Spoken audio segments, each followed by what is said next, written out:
People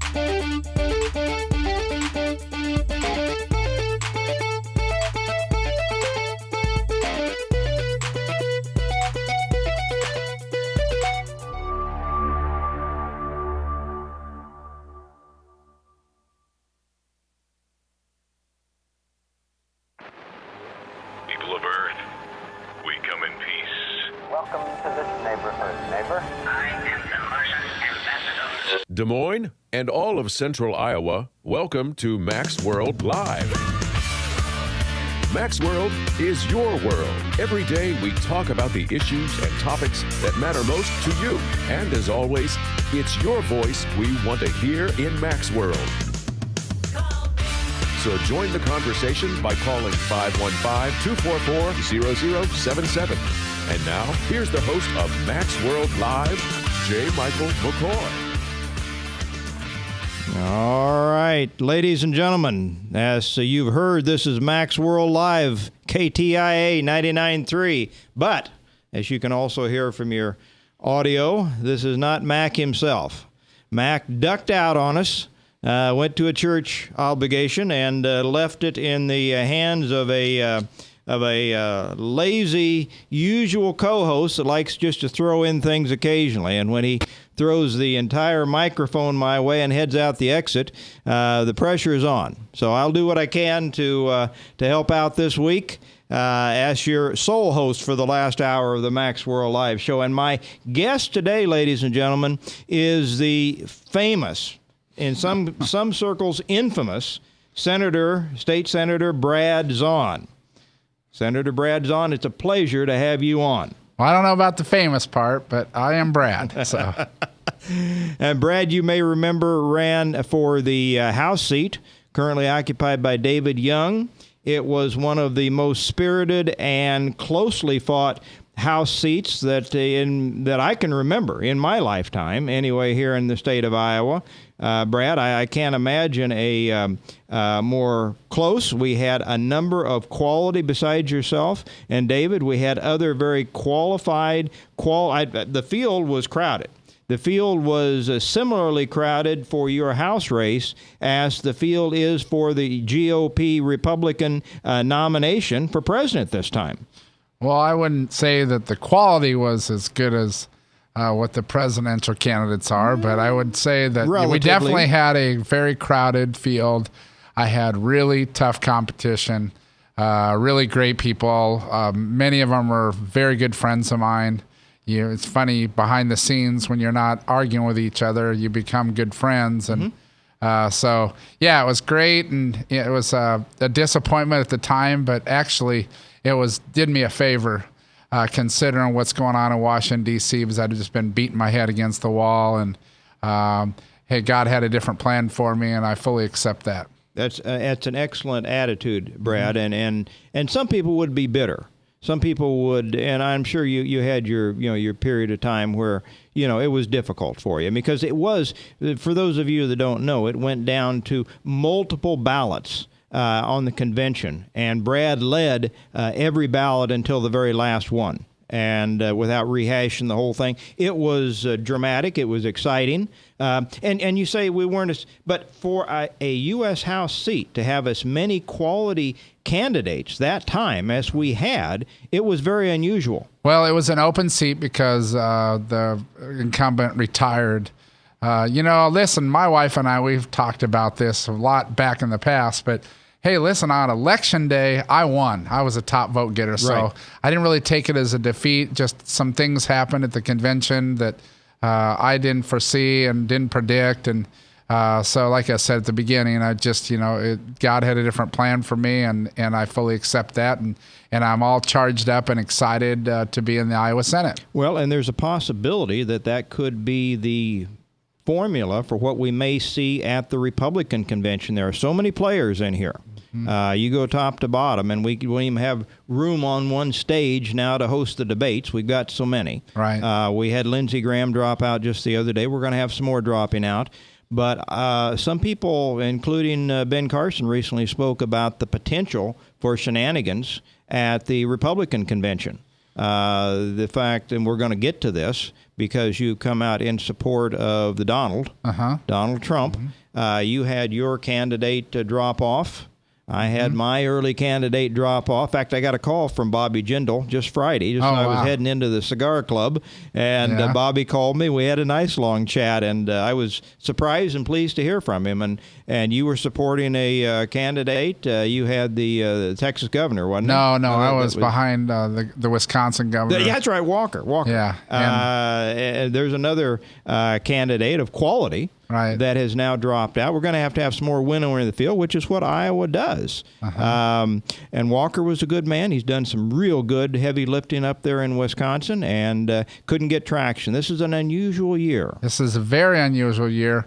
No one could have predicted this. I would have said that on a normal year, that Governor Walker, Governor Jindal, governors seem to always in the past have sold very well with the voters.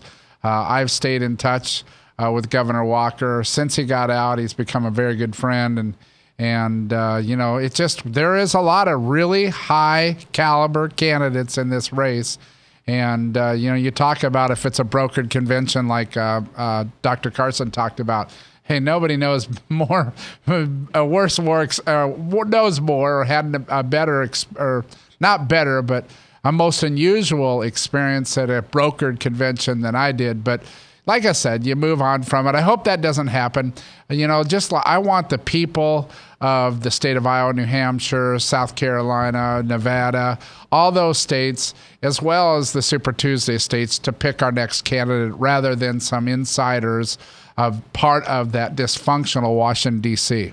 Amen. And the most recent reminder of how dysfunctional and how much disdain the Republican hierarchy has for its base was this budget deal that was done this last week, Brad. I mean, up until then, I had some hope. We had replaced a Speaker of the House with Paul Ryan, and I was in hopes that he would be at least marginally better than our previous resident in that spot, and it turns out he's no better.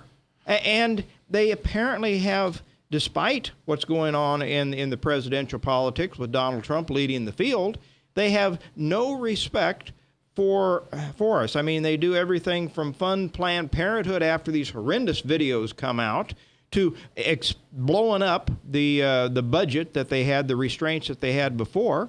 They fund everything that Obama and the Democrats want, from immigration, which has been one of Donald Trump's hot buttons. We'll talk about that more later. But everything that the Democrats wanted, pretty much they got in this budget. And they wonder why people are flocking to the candidates like Trump, like Cruz, like Carson, that are viewed as outsiders. Now, I know that Cruz is a U.S. senator, but of all of them, he is most viewed as the outsider.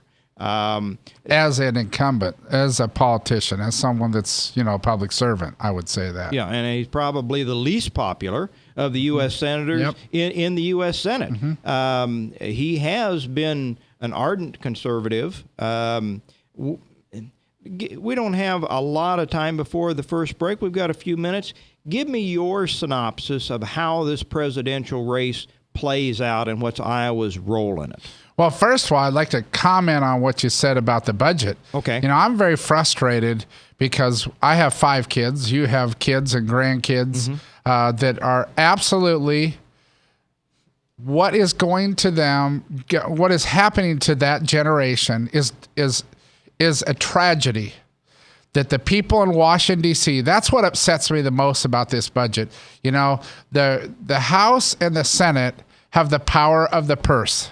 They didn't demonstrate to me that they fought for anything. They just bent over backwards and did whatever the Democrats wanted and the president wanted.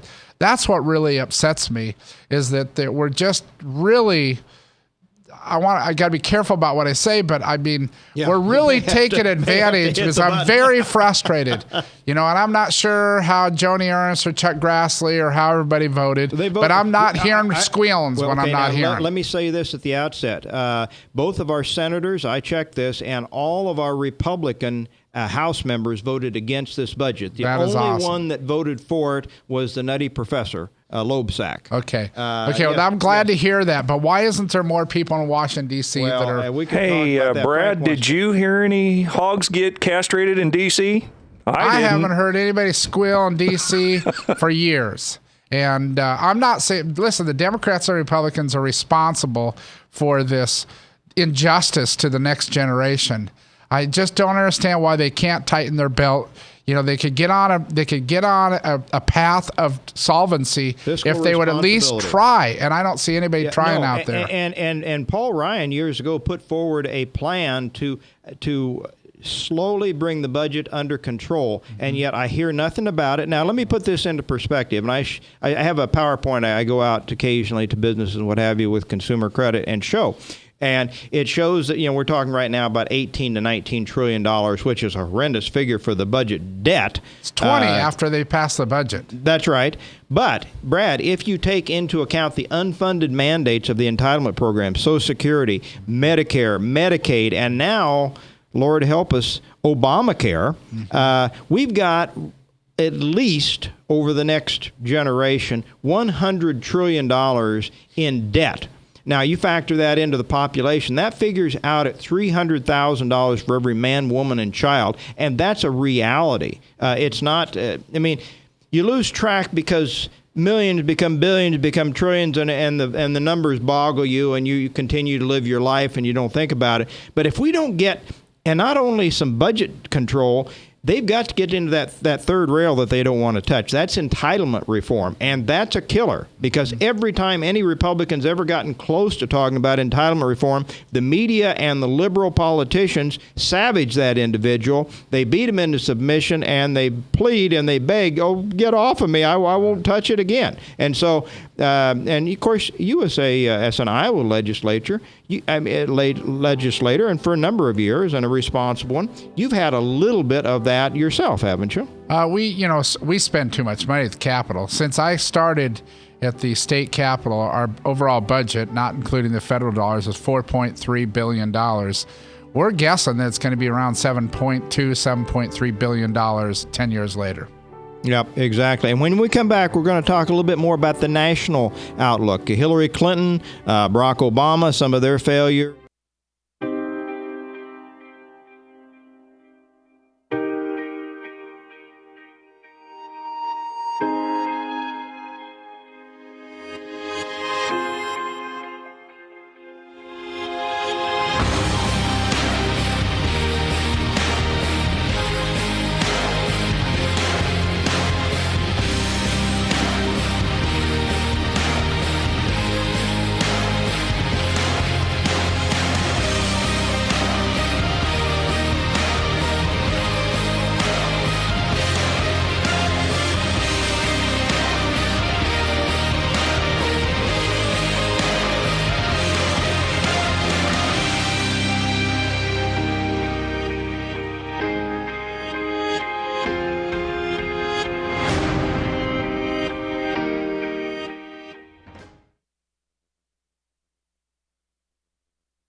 Credit cards are like grandkids. They love you, sometimes get out of control, and it's fun to get a new one. Who can stop them from piling on? Hi, I'm Tom Coates with Consumer Credit of Des Moines. At the end of the day, you can give these grandkids back, but you're stuck paying off bad credit card debt. We can help you put the fun back into using credit cards responsibly. Right, kids? Yeah! If you need help getting credit cards off your back, call Consumer Credit of Des Moines.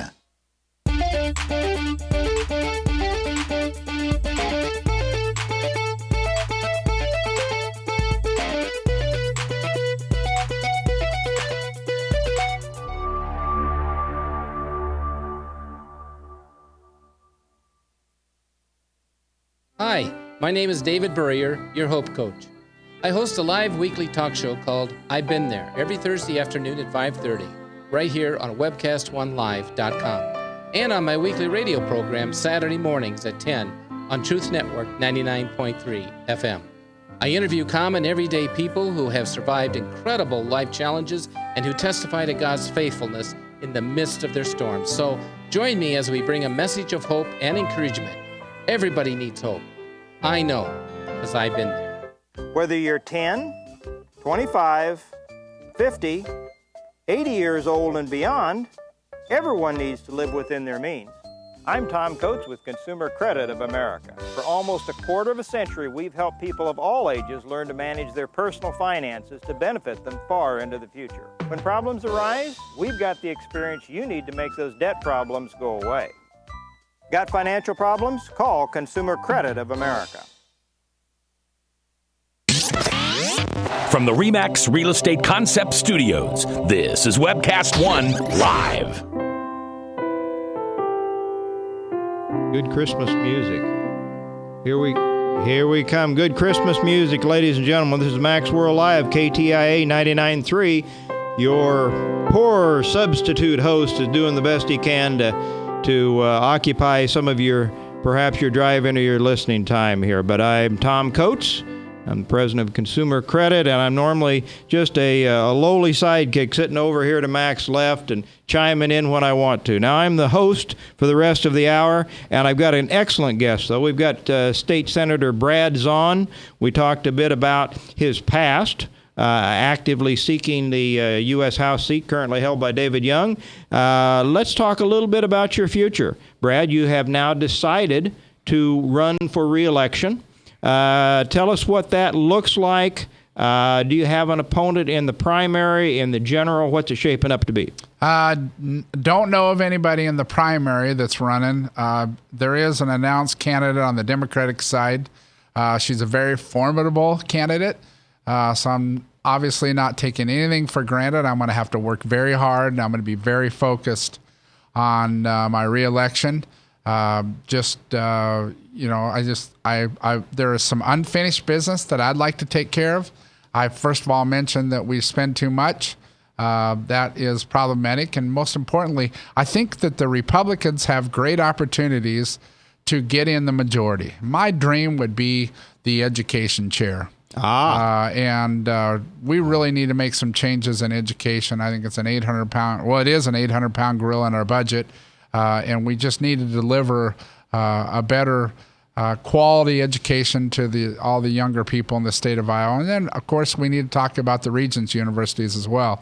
So I'm really excited. I made the announcement here a couple months ago and feel good about my chances. But like I said, I'm not going to take anything for granted. I'm going to be working my tail end off. Well, that could be a real blessing. If we could finally wrest the control away from the infamous, there's no famous there, infamous Senator Gronstal from Council Bluffs, and the way he, good bills go to die over there. If we could get away from him and get one majority seat, we could do some reforms on taxes, education. That would be a tremendous opportunity for Branstad perhaps to go out in a hail of glory to get some legislation through. I hope they put their shoulders behind the wheel. I think we've missed opportunities before to take this Iowa Senate, and I hope that they do all they can to reclaim it this time. I would agree with you. I do know that there's a lot of national money coming in from the Republican side that is going, I think we're number 2 in the nation, is targeted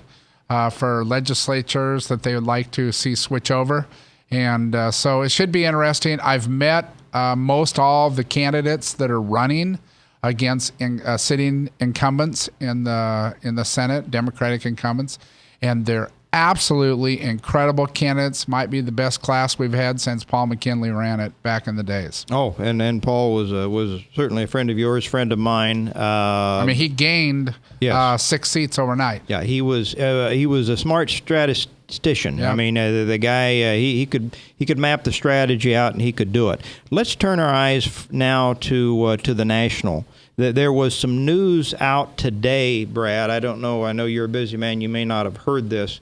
But one of the embarrassments to this country has been this Iran nuclear deal. The majority of the American people don't favor it. A small minority are with Obama. He gave the store away with, even to the point of leaving our own good citizens, some pastors and some people in Iran prisons. Correct. Got almost nothing for it. More recently, they've shot off a couple of missiles capable of nuclear armaments in defiance of the UN. We really don't talk much about it. Part of the reason it's been speculated we don't hit ISIS harder is because Iran doesn't want us to. Now, more recently, the Iranians have, there was a report out today where, let me see here. Let's see. They objected, claiming that, I know what it was. It was on our immigration. We wanted to close the loopholes on the immigration program that allows potential terrorists like the gal out there in San Bernardino from getting into this country. Very little scrutiny is being given. Iran expressed concern that this might lead to discrimination about Muslims, the fact that we want to tighten down our ability to screen potentials coming from Iran and other countries. And you know what our response was, Brad? Now, keep in mind, again, they've been helping the terrorists over there. They're the number one promoter of terrorism in the world. We've given them everything they want. They do this nuclear tipped missile, and now after all of that, these missiles that are capable of carrying nuclear warheads and violating UN sanctions, John Kerry goes out and apologizes for this. Says that this might, he reassured the Iranian regime that the new law intended to keep terrorists out of the country will in no way impact travel from the world's leading state sponsor of terror. So instead of coming back on them with any kind of a spine or backbone, Obama and his minions are now groveling once again to the nation of Iran, saying we're sorry for even discussing scrutinizing some of the people coming from your country. If this doesn't, there's all sorts of things. They announced today that, thank goodness, that in spite of the White House pressure, that Bo Bergdahl is going to be at least tried for desertion and treason. Could spend the rest of his life if we're getting justice there in prison. Every time we have a terrorist act, Barack Obama goes to his knee-jerk reaction is to claim that our lack of gun control in this country is the fault of the terrorism. He first wants to reject. He held the FBI back from initially claiming that it was a terrorist attack in San Bernardino. He wanted it to be workplace violence like he did down in some other places.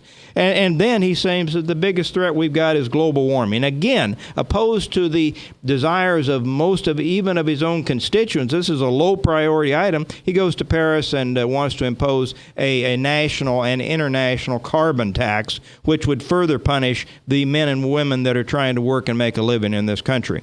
Now, with all of that, you would think, and his popularity dropping, he's down close to 42% on his approval, and that's tenuous. I think given one more bad step like this, we could see him drop under 40%. That should be a millstone around the neck of Barack Obama and Hillary Clinton, who has her own share of millstones. Hillary Clinton, going back to the days when she was in the Arkansas governor's mansion with her husband Bill. Her main duty there was in charge of bimbo eruptions. She had ones like Juanita Broderick that come out and talked about it. She was not even a willing participant to Bill. Juanita Broderick and some of them were unwilling participants. She required multiple stitches in her lip when Bill bid her to make her submit to a rape in a motel room. And she said that at a gathering a few days later, Hillary Clinton comes up, gets her in a corner, grabs her by the hand, and tells her that she knows she's going to be a good trooper and toe the line. Make sure that she was in charge of making sure the women that either were willing or unwilling participants with Bill and his sexual exploits kept quiet. Then she had the temerity recently to come out in an ad and claim that rape victims need to be given every benefit of the doubt. We know that, I could go into a litany of things. The Clinton Foundation, less than 10% of the money that goes in the Clinton Foundation actually goes for the stated purpose. 90% goes into their pockets. Any decent charity should have 70 to 80% of the money going for the stated purpose. This has like 10%. You go on down the list. And the most recent thing that she did publicly that should have discredited her was the Benghazi hearings, Brad. The Benghazi hearings where she, as much as admitted she lied, claiming that the Benghazi terrorist attack that killed 4 of our brave citizens over there, including the ambassador, was the result of a video. every one of those families have stepped up and said she lied to them, claiming it was about a video when she said it was, she told her family and those around her, we know it's not about a video. So here's a woman with all sorts of baggage. She's tying on to Barack Obama, who has all sorts of, the failure of Obamacare, everything you look about this guy is a failure. The Republicans ought to have a field day and have coattails. Instead, we're trying to focus on things like Donald Trump and some slippage he made in his most recent appearance. I want to hear your thoughts on how you think the Republicans should be taking advantage of all sorts of opportunities out here. Well, the list is numerous, assuming that Hillary Clinton is the nominee. We'll assume that. It may not be. She is, and I don't say this, I would never say this if I didn't believe it or if there wasn't proof. She is a liar. She lies all the time. They both are liars. I think there's just a segment of the population, regardless of what she says or what she does, are going to support her. But I think the general public, the independents, are waking up to this. I think I know that I've seen polling where everybody admits she's a liar. We're going to have her potentially in the White House, potentially an accused rapist in the White House. It's just, I don't understand how someone could get behind that. If there was a Republican out there that had the same kind of a track record, they would be tarred and feathered. There would be no way that they would be able to move. But she's the chosen one. Well, we haven't even touched on her emails where she was getting top secret emails on a private server. Numerous things. Hey, Tom, Frank. Did you catch what Donald Trump said after the Republican debate on CNN about a week and a half ago? I emailed it to Mac. I don't know if he got it to you, but he said, 3 times he hasn't even started on Hillary yet. He was being quizzed about his anger and his meanness towards other candidates. He says, well, I haven't even started on Hillary yet. And 3 times he said, if they let her run. So right. Trump was suggesting that maybe the Democrats are going to pull the plug on her eventually. Well, and we've speculated. I have speculated on this show numerous times that, again, going back to the emails, Brad, we've got plenty of evidence there. People that were guilty of far less. General Petraeus, for instance, was criminally held responsible for much less egregious activity than what Hillary is. Now, the FBI has it. She did, according to sources, demand a one-on-one with Barack Obama some months ago in the Oval Office. When she got there, she found Valerie Jarrett in the Oval Office to her chagrin because Michelle and Valerie hate her guts and the feeling is mutual. She did not want her there, but she got agitated because Barack Obama feigned, disinterest, and she finally called him by his first name and cursed at him and told him to call off the dogs. And he claimed that he had no ability to call off the dogs, which was the FBI investigation into her emails. Now, my speculation is still there's a possibility. I will admit that maybe it's a small possibility, but there's a possibility that even though that Joe Biden said he wasn't interested in running, if they view her as extremely vulnerable, very beatable to the Republican candidate, that they could do a last-minute deal. They either come on, knock on her door, Mrs. Clinton, we've got indictments in our pockets for you. You can come up with a medical excuse why you're going to step down. In repayment, we won't serve the indictments and we'll grant you a pardon before Barack leaves office so that a subsequent Republican administration cannot indict you for these same things. Or we do go ahead and take you down. Now, that's a possibility. And then Joe gets in at the last minute on a convention and takes over. That way it removes him from the possibility of a very rigorous campaign. Now, we're coming up on our next break, ladies and gentlemen.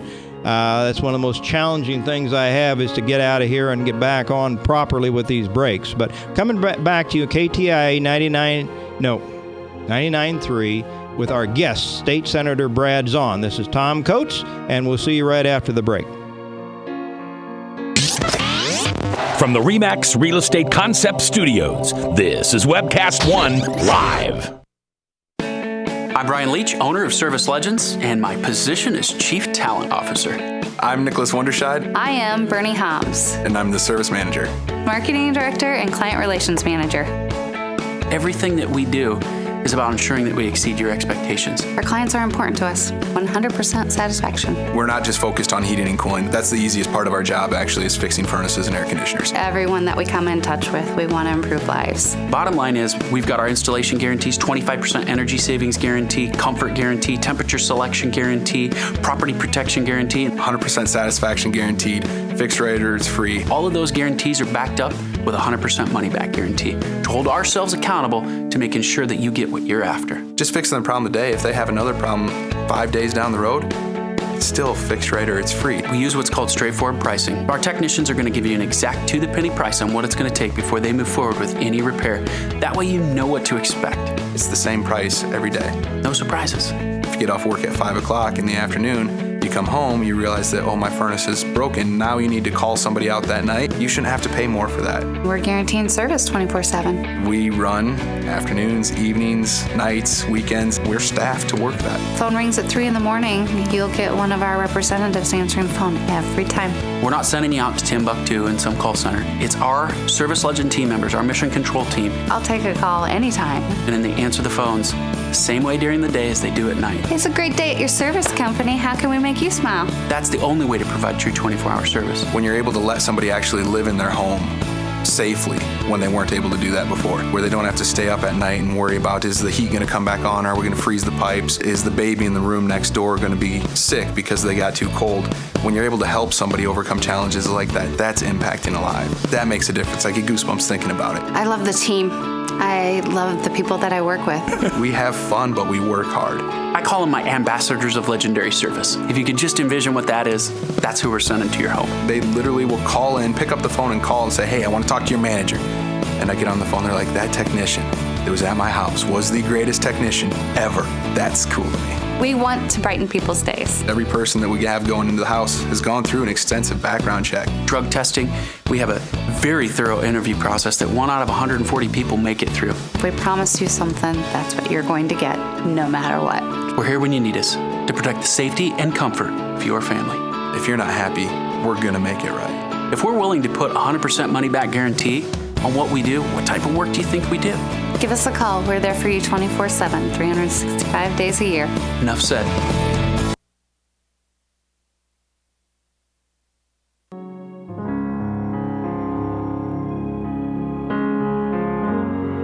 Ladies and gentlemen, this is Tom Coates doing the best he can to fill those big giant shoes that J. Michael McCoy leaves here behind this mic.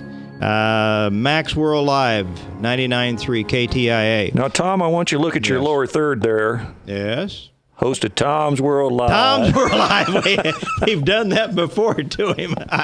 He leaves town and we take over. I did that once back on 98.3. And he called in, but I think he was out in the Dakotas, and he panicked and called in. Tom's World Live. All right. Coming to you this afternoon with our esteemed guest, State Senator Brad Zaun. Brad's been a frequent guest over the years, and we really appreciate him coming in. In this latter segment, I would like to go in, Brad, to this presidential. I've given not near a complete litany, but a pretty good litany of some of the more egregious problems with Barack Obama, the presumed nominee Hillary Clinton, the problems that they will face and of their own making, I might add, and the disaster that's befallen us, and not only in terms of the debt that we were talking about, but lack of entitlement reform, terrorism. We can go on and on and on. That's not even to touch on the social issues that this particular audience does care fervently about, areas of marriage, of life. We could go on and on. But let's talk now about the national race. Donald Trump continues to lead nationally. Recent polls have actually shown Iowa swinging a little bit more slightly towards Cruz. It appears right now that it's primarily a two-horse race with Marco Rubio coming in third.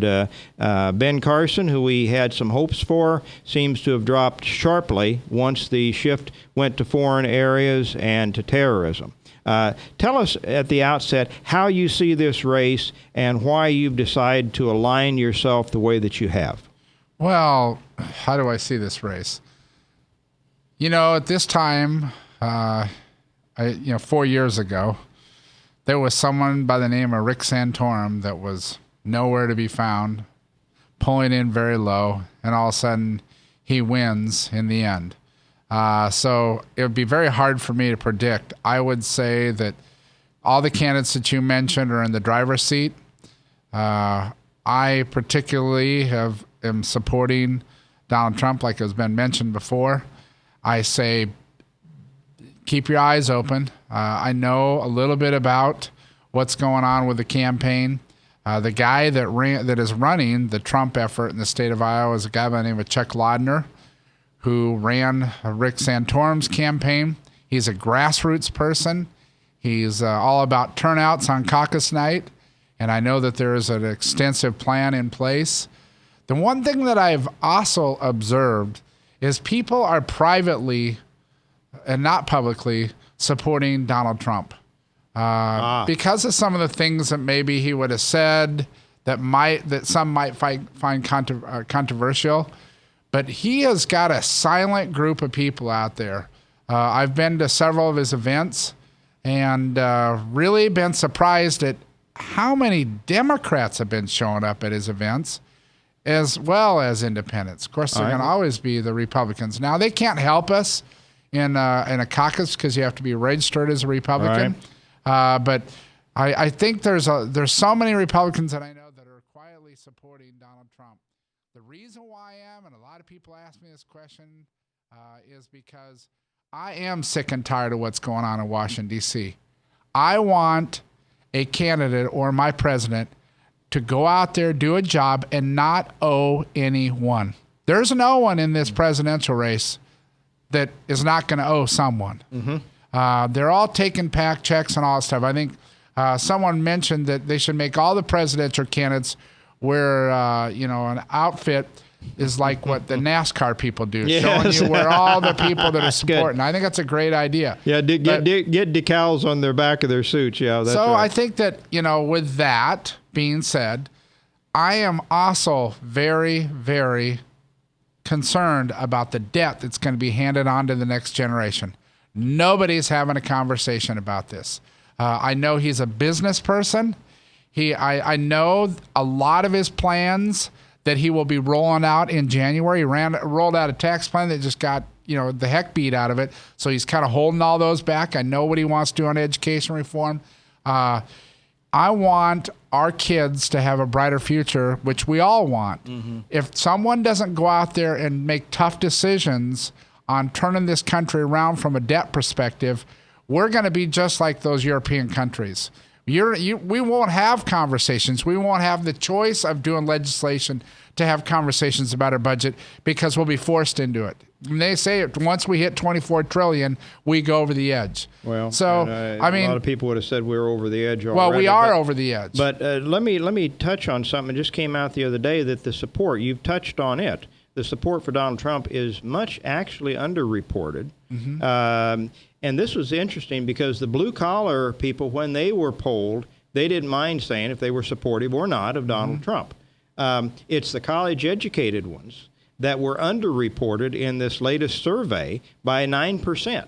They were much less likely to tell somebody that they were supportive of Donald Trump. And this also dovetails with another thing. How many people, close to half that they surveyed, said that they were to some level embarrassed with Donald Trump.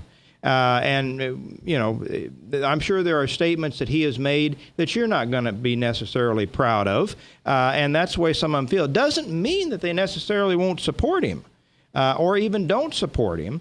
But it means that he at times, and especially, of course, given the magnification by the media, they have been trying from the get-go to run him out of this race to no avail. They seem to have no effect. Now, the other one that I would say that they fear the Donald.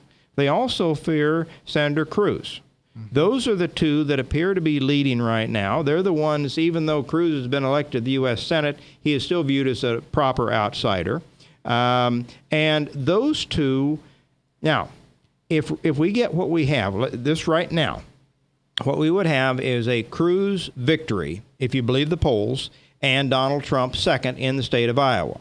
They would bounce out. Typically, Cruz then would get about a 7-point bounce going in New Hampshire from where he had been, but that still leaves him behind Donald Trump in New Hampshire. So then you would have a Trump victory in New Hampshire with Cruz coming in second, going down to South Carolina, where I haven't seen the polls down there, but you would have, unless Rubio can pick up support from those that will be winnowed by Iowa and to some degree by New Hampshire, by then most of these people will be all but out or clearly out of the race. Where does their support go? Does it go to the non-traditional or does it go to Marco Rubio? What do you think? Well, I think that both Ted Cruz and Donald Trump have struck a chord with the American people. I believe that it's going to be an outsider that's going to be in the White House. I do not believe that Hillary Clinton will win the White House.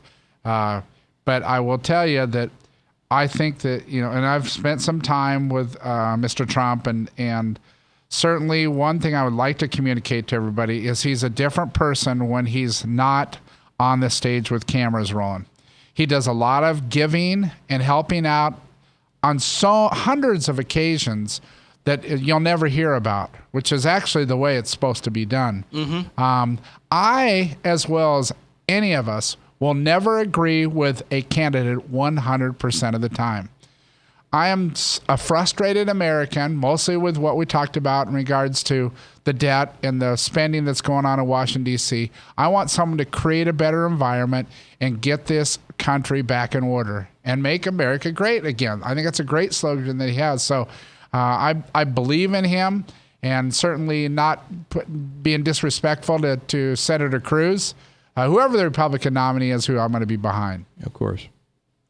And I agree. We've had this discussion. In fact, when we come back, I want to ask you a very important question that came up in our discussions last week on this show.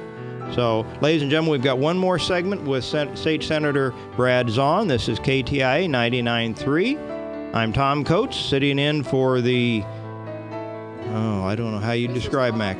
This is Tom's World now. Yes, we've shifted. How soon I forget. Tom's World coming back to you after the break. Thank you very much, ladies and gentlemen.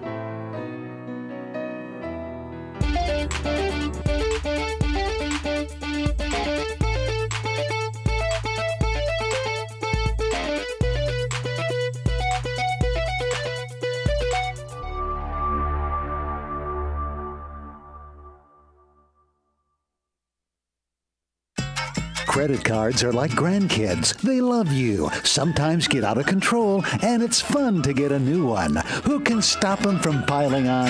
Hi, I'm Tom Coates with Consumer Credit of Des Moines. At the end of the day, you can return the grandkids, but you're stuck paying off bad credit card debt. We'll help you put the fun back into using credit cards responsibly. Right, kids? Yeah! If you need help getting credit cards off your back, call Consumer Credit of Des Moines. Hi, my name is David Burrier, your Hope Coach. I host a live weekly talk show called I've Been There every Thursday afternoon at 5:30, right here on Webcast1Live.com, and on my weekly radio program Saturday mornings at 10 on Truth Network 99.3 FM. I interview common everyday people who have survived incredible life challenges and who testify to God's faithfulness in the midst of their storms. So join me as we bring a message of hope and encouragement. Everybody needs hope. I know, because I've been there. Whether you're 10, 25, 50, 80 years old and beyond, everyone needs to live within their means. I'm Tom Coates with Consumer Credit of America. For almost a quarter of a century, we've helped people of all ages learn to manage their personal finances to benefit them far into the future. When problems arise, we've got the experience you need to make those debt problems go away. Got financial problems? Call Consumer Credit of America. From the RE/MAX Real Estate Concept Studios, this is Webcast One Live. Ladies and gentlemen, Tom Coates doing the absolute best that he can, given my limited abilities, to sub in for J. Michael McCoy. We've actually, according to Frank, we've changed the name of the show. It's no longer Mac's World Live, it's Tom's World Live. And KTIA 99.3. My guest today is State Senator Brad Zaun. We've been talking about some local politics, primarily national politics. We've gone into the dramatic failures of Barack Obama, some of the past failures and deficiencies of what Brad referred to earlier as national polls do demonstrate that the majority of Americans recognize that she is untrustworthy and untruthful. So, in fact, at this point, and I don't believe these national polls very much, but at this point, she loses heads up to almost every Republican we got running. She shows a little bit of a lead over Donald Trump, but at this point, I wouldn't. I'm like you, Brad. I would not be afraid to put Donald Trump up, and it might be fun to see her debate either Cruz, who is a heck of a debater, or Donald Trump. That would be entertaining. She's playing the hide-and-seek game right now. You know, she's trying to stay out of the media attention. She does as few interviews as she can. They put these debates on at odd times where the public, this last one was the lowest watched debate of this year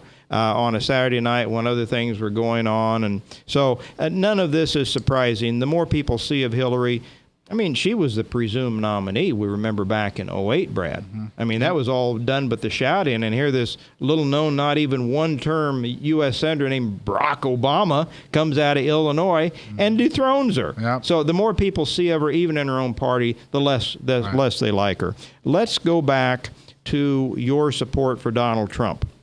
We had some guests on here last week, and the discussion was, is Donald Trump a Christian? Now, this is a Christian talk show, and many of the listeners want to know your thoughts on whether Donald Trump is truly a Christian. Well, from everything I've heard, he is a Christian. I don't doubt that for a second. Is he someone that could cite Bible verses off of his cuff? I don't say that he would probably be the best person to do that, but I have assurances that he is a Christian and someone that believes in God, and that is important to me. And, but I don't have any more knowledge than that. Okay. All right. And it is hard to know what's in a man's heart. And we were talking, Mike DeMastis was on last week, and we had Chris sitting in your seat, and I was there. And we were going back and forth on whether what's the difference between a cultural Christian, someone that gives general claim to their faith without really practicing it, or somebody that is an evangelical Christian. And certainly we can recognize the difference. And I don't expect you to know really what's in the man's heart, but that was a discussion, and I thought I would bring it up, especially given the venue that we have today.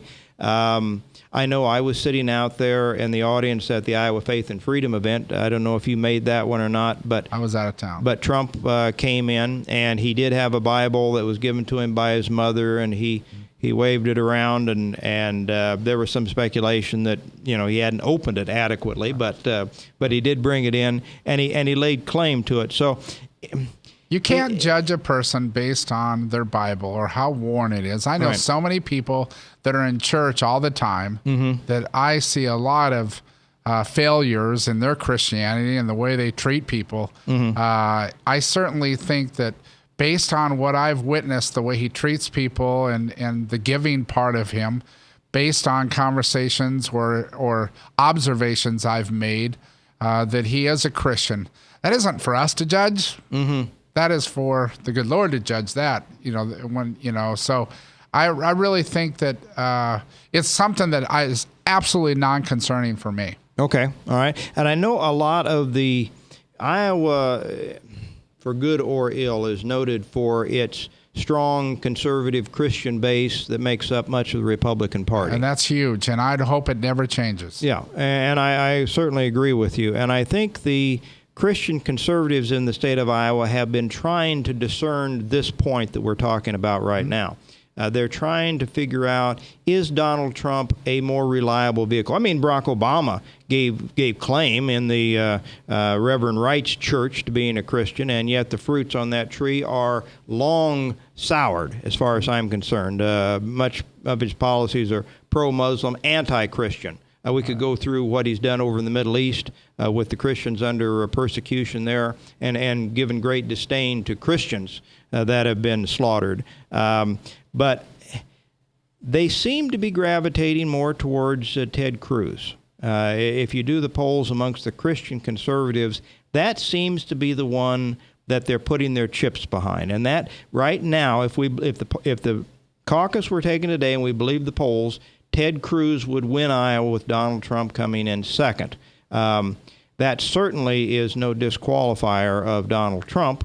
But the Christian conservatives seem to think that Ted Cruz's fervency for the Christian and conservative causes is real, and they don't seem to care much whether he or anybody else is generally elected. I think they want somebody, especially now.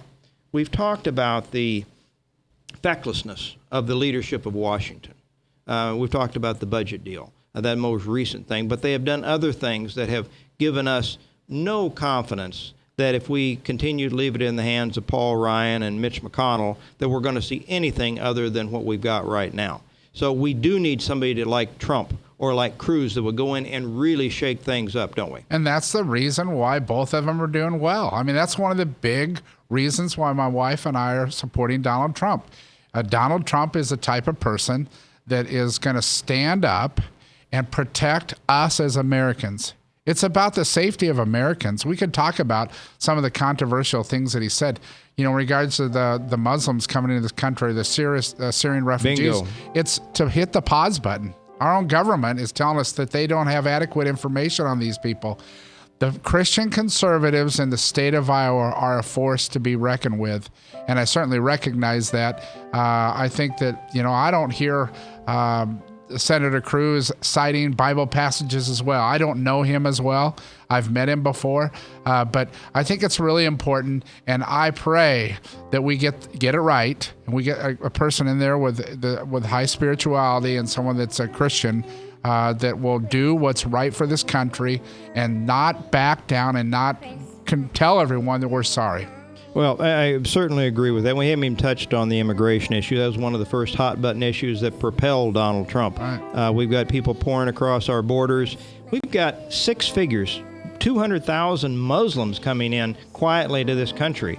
70% of them will vote for Democrat. I don't think it's a coincidence that Barack Obama is bringing these people in wholesale as fast as he can from every corner because he wants to make the Republican Party a permanent minority.